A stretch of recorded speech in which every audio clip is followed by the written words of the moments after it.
Então, pessoal, hoje vamos ver um pouco de vetores. O que são os vetores? Bom, um vetor basicamente é um segmento de reto orientado, que possui módulo, direção e sentido. Para a gente entender aqui, módulo é o tamanho desse vetor. Esse aqui é o módulo dele. A direção, nesse caso aqui, direção horizontal, e o sentido é para a direita. Aqui, outras formas de representar este vetor. Temos aqui dois vetores iguais, o vetor A e o vetor B, que tem o mesmo módulo, a mesma direção, porém sentidos opostos. Então, esses vetores que têm mesma direção e mesmo módulo, porém sentidos opostos, são conhecidos como vetores simétricos. Outro exemplo de vetor simétrico é o vetor C e D, que estão aí representados. Um aponta para cima e o outro aponta para baixo. A direção é a direção vertical. O módulo é o mesmo também. Veja que o tamanho deles é igual. Temos um outro vetor E, pequenininho, um vetor F a 45 graus horizontal, e temos ali outro exemplo de vetor simétrico, o G e o H. Podemos dizer que o G é igual a menos H e o H é menos G, pois eles são simétricos, tá? E mais um outro vetor aqui, que eu botei uma forma diferente de indicar a direção dele, e o sentido, né? Colocando ali o ângulo. Tá? Mais tarde vai ver que esse ângulo ele tem uma função de colocar 150 ou 30, mas a priori a gente vai entender que é a mesma coisa. Mais tarde a gente vai ver que é mais complexo. Para que servem esses vetores? Ele ajuda na orientação de algumas grandezas vetoriais. Então, sabemos que temos grandezas que são escalares. Por exemplo, massa, tempo, comprimento, volume. São grandezas que basta ter um número e basta ter uma unidade. E ela está muito bem representada. Não precisa mais que isso. Por exemplo, qual é a sua idade? Sua idade é 10 anos. Não precisa ter mais nenhuma definição para essa grandeza que está falando, que é o tempo. Qual é a massa daquele tomate? 1 quilograma de tomate. Então você não precisa orientar, porque são grandezas que não precisam de orientação, são grandezas escalares. Em contrapartida, existem as grandezas vetoriais, que nós necessitamos orientá-las. Por exemplo, uma força. Força dada pela letra F em newtons. Então eu preciso saber para onde eu vou aplicar esta força, se é para a direita, se é para cima, se é para baixo, se é para um lado, se é para o outro. Então eu necessito desse vetor para me auxiliar, tanto na velocidade, campo elétrico e tantas outras grandezas vetoriais que temos na física.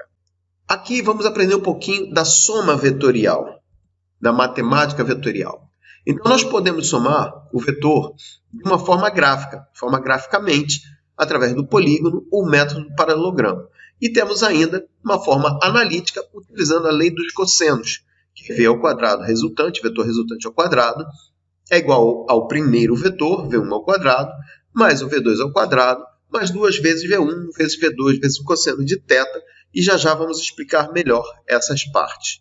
Vou aqui agora fazer uma definição dos vetores que ali apresentei, mostrando que, por exemplo, o tamanho deles. O A, o B, o C e o D valem 4 unidades. Já o vetor E vale 3 unidades, assim como o vetor F. O vetor G e H são simétricos, vale 4 unidades, e o vetor I valendo 5 unidades. Isso para efeito de cálculo mais tarde. Método do polígono.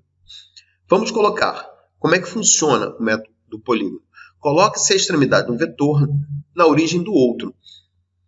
O vetor resultante traça-se unindo a origem do primeiro vetor até a extremidade do último vetor. E aí, podemos trabalhar com quantos vetores a gente quiser. Com 1, com 2, com 3, com 4, com 5. Então, temos aqui um exemplo. A primeira soma ali é a soma do vetor C e E, daquela imagem anterior. Então, você pode parar o vídeo, voltar, dar uma olhadinha quem é o vetor C, quem é o vetor E e somamos. Mas temos aqui o vetor C para cima e o vetor E para o lado. O que eu fiz? Eu coloquei a origem do vetor E na extremidade do vetor C. E aí eu traço o vetor resultante, que é o vetor soma, que ele está aqui, tendo da origem do primeiro até a extremidade do último vetor. Um outro exemplo que eu vou aplicar agora é a soma 2, que é o vetor A menos o vetor E. Como é que fica? Temos o vetor A, que é para a direita, valendo 4 unidades, e o vetor menos E, que o vetor E é para a direita. Observa aqui ó, que o vetor E é para a direita e o vetor menos E é para a esquerda. E o vetor resultante é da origem do primeiro até a extremidade do último. Está ali o vetor soma 2. Vamos ver agora mais uma soma com mais vetores. Então temos soma 3, é o vetor I mais E menos D mais o F. Então vamos colocar lá o vetor I, acima dele vetor E, na frente do vetor E o vetor menos D, acima dele o vetor F. E o soma 3 é da origem até o final. Esse é o método do polígono. Funciona como o método paralelogramo e também como o método analítico. Qualquer um deles tem que funcionar. Outro método. Método do paralelogramo. Como é que ele funciona? Une-se a origem dos dois vetores da soma. Então só vamos trabalhar com dois vetores. Vamos já apresentar aqui. Temos a soma C mais E, a mesma soma anterior. Colocamos lá os vetores. Vamos unir as origens dos vetores a serem somados, que é o C e o E. Traça-se uma linha paralela ao outro vetor na extremidade de cada vetor. Então, a linha que é paralela ao outro vetor na extremidade do E. E na extremidade do C, eu traço uma linha paralela a este vetor aqui. O vetor resultante é traçado da origem dos vetores até a intersecção dessas duas linhas. Aqui o vetor soma 1. Outra soma é a soma A menos I. O A está lá, aplicando o mesmo método, certo?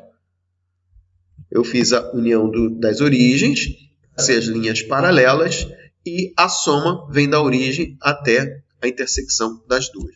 Mais uma soma, A mais I. Então, temos o vetor A aqui embaixo, o I ali e o soma 3 lá.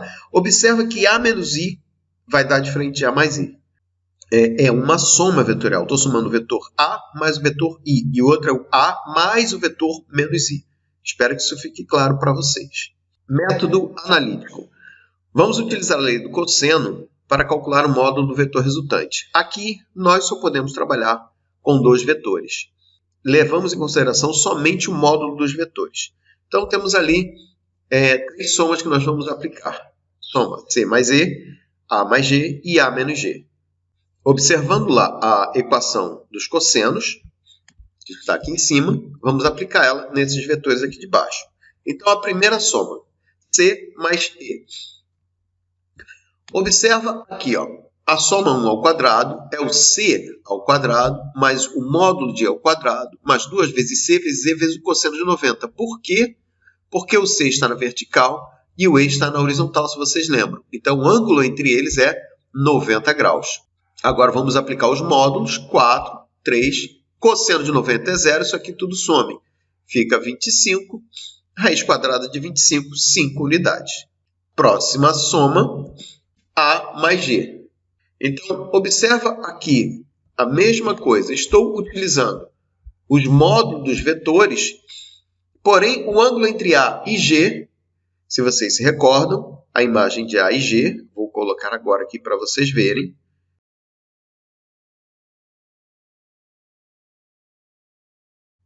Entre eles vai fazer um ângulo de 60 graus. Portanto, cosseno de 60 é 0,5. Temos que aqui vai dar 16, aqui vai dar 16, 16, mas aqui é 2 vezes 0,5 dá 1, então dá 16, aqui fica 48, e a raiz de 48, 6,9 unidades. Vamos apresentar agora a última soma, que é a terceira. Temos aqui o resultado da primeira soma, o resultado da segunda soma, e observe que entre o vetor A e G, temos um ângulo de 120 graus. Observe aí a imagem. Então, sendo o ângulo de 120, vamos aplicar os valores que vocês já conhecem. A única coisa que mudou foi aqui, menos 0,5, porque o cosseno de 120 é menos 0,5, e aqui vai dar 16 menos 16, que vai dar 4 unidades. Aqui tem uma dica. Quando vocês têm dois vetores iguais em módulos defasados de 120 graus, a resultante é o tamanho de um desses vetores. Veja que o vetor A é 4 unidades e o G 4 unidades. E a resultante 4 unidades, porque o ângulo entre eles é 120. Caindo isso numa prova, num vestibular, você não precisa nem se preocupar. Toca direto. Observa ali que um é A menos G e outro A mais G, e a diferença que está entre eles, tá? Não é uma soma simples, é uma soma vetorial. Decomposição vetorial. Às vezes podemos ter vários vetores atuando em um corpo. E como é que vamos fazer a matemática? Vamos decompor o vetor em eixos. Às vezes a gente tem que decompor no eixo X, no eixo Y, há essa necessidade. Então, eu vou apresentar aqui um eixo de coordenada XY e dois vetores que vamos atuar em cima deles, T1 e T2. Vamos decompor, por exemplo, aqui está mais fácil de ver o T2. Vamos ter uma projeção de T2 em x, chamamos de T2x, e uma projeção de T2 em y, chamamos de T2y.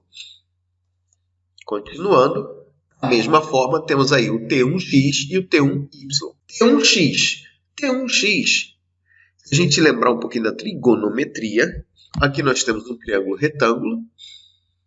Observe que aqui nós temos o ângulo de 45, T1x é o adjacente.